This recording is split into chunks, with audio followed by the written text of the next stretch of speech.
जय महाराष्ट्र. जेव्हा एखाद्या कार्यकर्त्याच्या पाठीमागे ठाकरे असतात, जेव्हा एखाद्या कार्यकर्त्याच्या पाठीमागे मातोश्रीचं प्रेम असतं, तेव्हा त्या कार्यकर्त्याचं प्रमोशन होतं.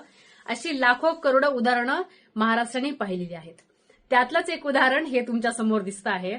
व्हिडिओ बनवायचं कारण एक की काय मजबुरी असेल बरं माझ्या एकू मामाची, की ज्या त्यांच्यासोबत गेलेल्या गद्दार लोकांपैकी एक जणाला खासदारकीचं तिकीट द्यावं लागलं, धपकन पडले. नंतर आमदारकीचं तिकीट दिलं, धपकन पडले.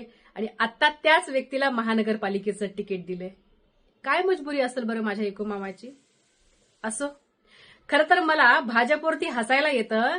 हिसाब तो देना पडेगा, हिसाब तो देना पडेगा म्हणणारी लोक आता महायुती म्हणून त्या लोकांचा प्रचार करायला जाणार आहेत, ज्यांच्यावरती ईडीनं धाड टाकली होती आणि एक नव्हे दोन नव्हे तब्बल 74 तास चौकशी सुरू झाली होती.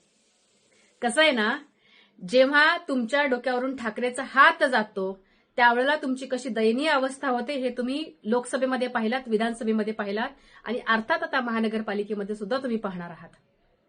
जास्त काही मी बोलणार नाही, कारण कसं आहे ना, तुमच्यावरती टीका केली की लगेच तुम्ही तुमचे कार्यकर्ते पाठवता हल्ला करण्यासाठी, लगेच तुम्ही कार्यकर्ते पाठवता एखाद्या महिलेचा विनयभंग करण्यासाठी. तुर्तास इतकंच. जय महाराष्ट्र.